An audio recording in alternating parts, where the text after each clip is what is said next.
여러분들이 비상장 주식 거래와 관련된 실전 협상을 하면서 결국 이거에 쫓기면 여러분들은 끌려가는 협상을 할 수밖에 없습니다.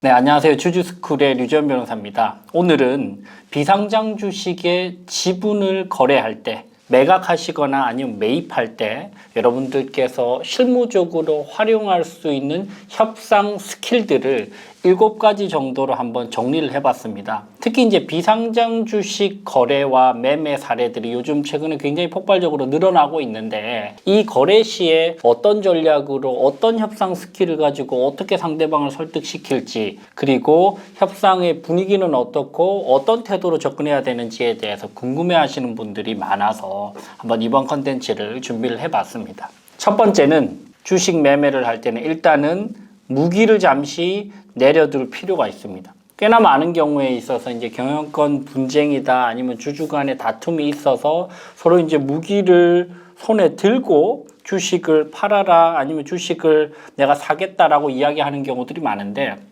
여러분들, 내 손에 무기를 들고 있으면 상대방도 무기를 찾게 됩니다. 그러면 감정적으로 격해지게 되고요. 그러면 이 거래의 관점에서는 전혀 일말에 도움이 되지 않습니다. 그래서 적어도 이 주식 매매와 관련된 협상을 할 때만큼은 여러분들께서 양쪽 다 무기를 잠시 내려두고 그리고 나서 거래를 하실 필요가 있죠. 제가 사실은 오늘 오전에도 주식 매각과 관련된 협상을 좀 진행을 하고 왔는데요. 이때 제가 가장 먼저 상대방 변호사에게 이야기했던 부분이 바로 이런 방식으로 이야기를 했습니다. 변호사님, 매도자 측면에서도 매수자 측면에서도 서로 공격할 무기들이 있어 보이는데요. 적어도 이 협상을 하는 기간 동안에는 그 무기에 대해서 서로 언급을 하지 않는 걸로 하고 협상을 진행을 하면 어떨까요? 라고 이야기를 했는데, 그 한마디가 양쪽 간에 치열하게 서로 공격하려고 하는 그런 감정들과 의지들을 조금 내려두게 하고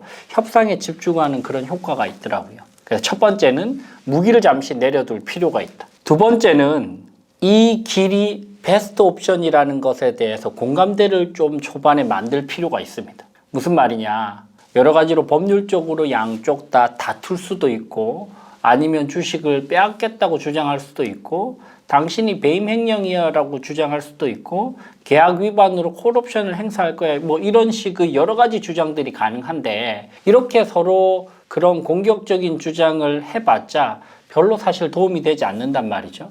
그래서 평화적으로 이 거래를 완성시키는 것이 매도자 측면에서도 도움이 되고, 또 매수자 측면에서도 도움이 되고, 또 회사 입장에서도 절대적으로 도움이 된다는 것을 양쪽 다 모두 공감대를 초반에 만들 필요가 있습니다. 그죠? 여러분들, 사실 이렇게 평화적인 방식으로 주식 매매가 이루어지지 않고 서로 예를 들면 배임행령으로 고소를 하고 이사와 관련된 직위와 관련돼서 다투고 서로 이렇게 분쟁이 발생하게 되면 일단 조그마한 회사들은 망가질 수밖에 없고요. 양쪽 다 시간과 비용 그리고 출혈이 너무나 커서 결국은 모두가 다 패배자가 되고 담당 로펌들만 승리자가 되는 경우들이 생각보다 많아요.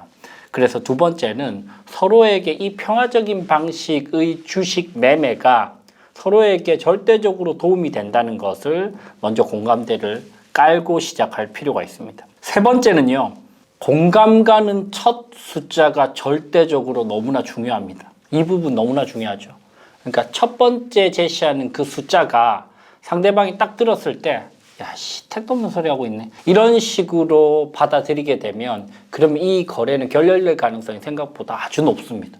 즉, 초반에 나와 상대방 사이에서 첫 번째 딱 던져지는 그 숫자가 어느 정도 공감대가 형성된 숫자여야 된다는 것이죠. 그러지 않으면 초반부터 분위기가 차갑게 식어버리고 안 되겠다, 이거는 어쩔 수 없이 고소하고 민사소송도 준비를 해야 되겠네, 이런 식으로 전락하게 되는 경우들이 많다는 것이죠. 그래서 첫 숫자에 여러분들 굉장히 집중하셔야 되고, 그 첫 숫자가 나도 상대방도 그래도 어느 정도 범위에서 합의가 가능한 영역이겠다라고 생각할 수 있는 수준으로 첫 숫자를 제시하는 게 중요한데, 다만 너무 겸손한 첫 제안은 저는 반대입니다. 여러분들이 아무리 겸손하게 내 매각가를 이야기를 한다고 하더라도, 즉 내가 깎아서 나는 이 정도 팔고 싶은데 그래도 상대방을 배려해서 회사를 배려해서 요 정도라고 이야기한다고 하더라도 그 첫 숫자마저도 결국은 반박당하게 될 것이기 때문에 여러분들이 공감 가는 첫 숫자를 이야기하지만 너무 지나치게 겸손하게, 즉 너무 룸이 없게 물러설 틈이 없을 정도로 낮게 제시하는 것은 저는 그거는 반대입니다. 그죠? 그래서 이 부분은 좀 전략적으로 첫 숫자를 잘 선택을 해야 됩니다. 공감 가는 수준으로 이야기를 하면서도 그래도 나는 두세 번 정도 반박을 당해도 물러설 정도의 룸은 가지고 첫 앵커를 걸 필요가 있다. 세 번째고요. 네 번째는 처음 숫자를 내가 딱 제시를 하면 결국 상대방도 본인의 숫자를 이야기를 하면서 서로 조율 과정이 필요할 텐데요. 그때는 역시나 세부적인 근거가 굉장히 중요해집니다. 첫 숫자는 내가 여러 가지 전략적으로 공감 가는 숫자, 그리고 어느 정도 앵커를 조금 더 목표치를 높여서 이야기를 하지만 결국 세부적으로 조율하는 과정에서는 서로 수치적으로 논리적으로 따지거든요. 그죠? 그럴 때는 역시나 백데이터나 근거 자료들이 탄탄하게 있어야만 밀리지 않는 협상을 할 수 있다는 것이죠. 이때 우리가 주로 활용되는, 특히 비상장 주식의 거래에 있어서 금액적인 협의가 있을 때 주로 될 수 있는 그런 기준이 있습니다. 그죠?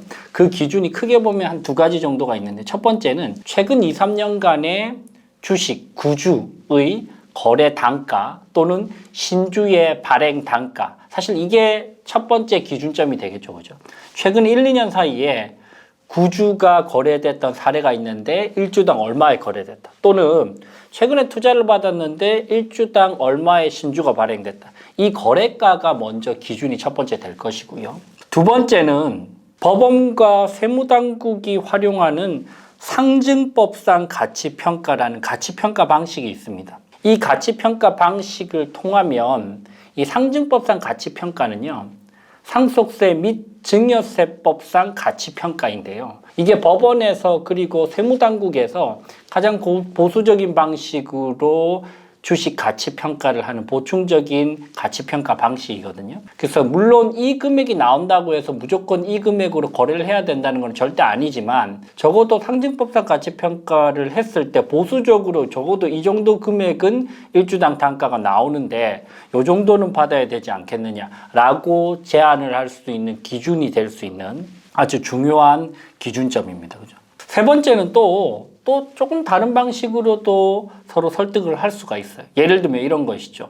A와 B가 이제 경영권 분쟁으로 다투고 있는데, A가 지금 연간 인센티브랑 급여랑 법인카드랑 법인 차량이랑 요 패키지로 한 3억 정도를 받고 있단 말이죠. 근데 지금 A 같은 경우에는 한 12억 정도를 주식 매각 대금으로 받고 싶어 해요. 근데 B 입장에서는 택도 소리 하지 마라. 나는 5억 정도만 줄 생각이 있고 12억은 나는 어림도 없다라고 이야기한다면 A 입장에서는 이런 방식으로 설득도 가능하죠.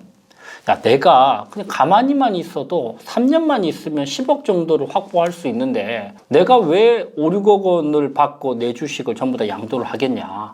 상식적으로 말이 되지 않지 않느냐. 그리고 B 너 입장에서 생각을 해보면 1년만 나에게 급여를 안 줘도 3억이고 3년만 나에게 급여를 안 줘도 10억 원을 회사에서 세이브할 수 있는데 10억 정도, 12억 정도 제한을 하는 거는 너무 자연스럽지 않냐. 너 입장에서도 내 입장에서도 그게 합리적이지 않냐. 이런 방식으로 우리가 숫자 계산을 하고 현실적인 급여 수준, 보상 수준을 생각을 해서 상대방을 설득시키는 것도 충분히 가능합니다.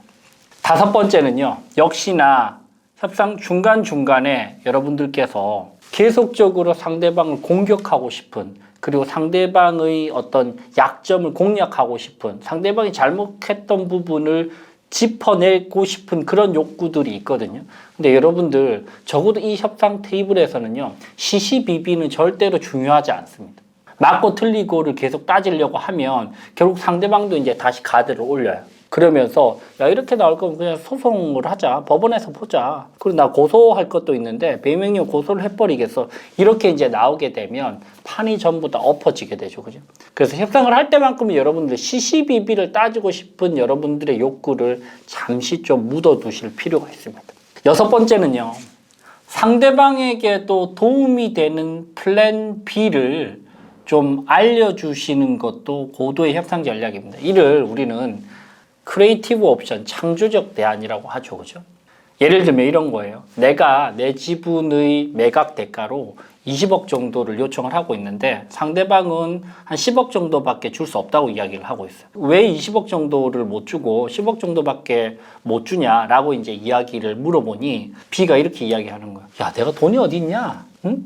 너도 알겠지만 내가 지금 스타트업 하면서 이렇게까지 뭐 7, 8년 동안 고생만 했지. 내가 돈을 모을 새도 없는데 내가 어떻게 20억 원이라는 돈을 마련을 해서 주냐? 라고 이제 이야기를 한단 말이죠. 그럴 때 나에게도 너에게도 도움이 될 수 있는 창조적인 방식들이 얼마든지 있을 수 있다는 거예요. 대표적으로 우리가 생각해 볼 수 있는 방식이 바로 자기 주식 취득 방식으로 A의 주식을 20억 원치를 회사가 사주는 방식, 이런 것들도 얼마든지 가능하단 말이죠. 상법상 자사주 취득은 여러분들 엄연히 합법이고요. 2012년도에 상법이 개정되면서 원칙적으로 자사주 취득이 이제는 가능하거든요. 그죠? 그래서 어떻게 개인 B가 내가 20억 원이라는 돈이 어딨냐라고 이야기를 한다면 네가 굳이 사라는 건 아니야. 근데 지금 우리 회사가 영업이 그래도 꽤 쌓여 있으니 그러면 회사가 내 주식을 사주는 방식도 나는 가능하다. 그리고 나서 그 주식을 스톡 옵션을 줄 때 활용하거나 아니면 소각을 해서 너의 지분율을 높이는 것도 얼마든지 가능하니 우리 머리를 맞대고 서로 윈윈이 될 수 있는 방법을 찾아보자 라는 방식으로 서로에게 도움이 될 수 있는 플랜 B, 창조적 대안을 찾아보는 것도 방법입니다. 마지막으로 7번째, 여러분들이 비상장 주식 거래와 관련된 실전 협상을 하면서 결국 이거에 쫓기면 여러분들은 끌려가는 협상을 할 수밖에 없습니다. 그게 바로 뭐죠? 그게 바로 시간입니다. 여러분들이 내가 한 달 안에 이 주식을 팔지 못하면 내가 큰일 날 것처럼 상대방에게 접근을 한다. 무조건 지금 한 달 안에 사달라고 이야기를 한다. 이러면 상대방도 이제 아는 거고, 얘가 지금 돈이 급하네. 그럼 내가 조금 튕겨야 되겠네. 좀 거절의 제스처를 좀 취해봐야 되겠네. 결국 내가 조금 기다리면 내가 이기겠네. 이런 생각을 들게 하면 결국 나는 질질 끌려다니는 협상을 할 수밖에 없다는 것이죠. 그래서 여러분들 기본적으로 이 거래를 할 때는 생각보다는 시간이 더 오래 걸릴 수도 있다. 그리고 한 번의 협상으로는 끝나지 않을 수도 있다. 이게 2차, 3차, 4차, 5차로 갈 수도 있다. 그리고 최악의 경우에는 플랜 B로 우리가 소송이나 아니면 다른 방식으로 주식 매수 청구권 행사라든지 아니면 다른 제3자에게 내 주식을 판다든지 아니면 법률적인 분쟁으로 번질 수도 있다. 이런 플랜 B들을 가지고 조금 마음을 여유롭게 가지고 협상을 하지 않으면 결국 시간에 쫓기는 자가 질 수밖에 없습니다. 그죠? 그래서 여러분들 중요한 협상이기 때문에 여러분들의 지분을 팔고 사고 이거 너무나 중요하잖아요. 그죠? 이 협상만큼은 내가 시간에 쫓기지 않을 수 있는 그런 구조를 먼저 설계하고 협상 테이블에 들어서셔야 됩니다. 마지막으로 꿀팁, 깨알팁 한 가지만 드리자면 대부분의 이런 경우에 있어서 주식을 사고 파는 자들끼리 분쟁이 생기고 사이가 틀어져서 주식을 사고 파는 경우들이 많은데 이 경우에 있어서 감정이 이제 악화되어 있으면 사실 얼마든지 거래를 할 수 있음에도 불구하고 그 거래가 감정 때문에 안 되는 경우들이 꽤 있어요. 그럴 때는 여러분들 선발 투수를 바꿔야 됩니다. 여러분들이 굳이 협상을 직접 하시지 않아도 됩니다. 여러분들이 믿을 수 있는 함께 일하는 동료, 제3자에게 위임을 해서 이 친구랑 커뮤니케이션을 하게 만든다거나 아니면 지분 거래와 관련된 경험이 많은 변호사에게 지분 매각과 관련된 의뢰를 한다거나 굳이 이렇게 감정이 뒤틀려 있는 상황에서 커뮤니케이션도 안 되는데 이 어려운 퍼즐을 맞추려고 노력하시지 않으셔도 된다. 때에 따라서는 여러분들이 감독으로 선발 투수를 잘 선정하는 것도 아주 중요한 협상 팁이 될 수 있다. 라는 부분까지 한번 정리를 해봤습니다. 자, 오늘 여러분들과 함께 비상장 주식 거래 시에 협상을 우리가 어떻게 할 것인지와 관련돼서 7가지의 핵심적인 실전 꿀팁들을 한번 살펴봤습니다. 여러분들이 주식을 매매하실 때 조금이라도 도움이 되시길 바랍니다. 지금까지 주주스쿨의 류지연 변호사였습니다. 감사합니다. 스타트업과 비상장 주식을 공부하는 최선의 솔루션 류지연의 주주스쿨.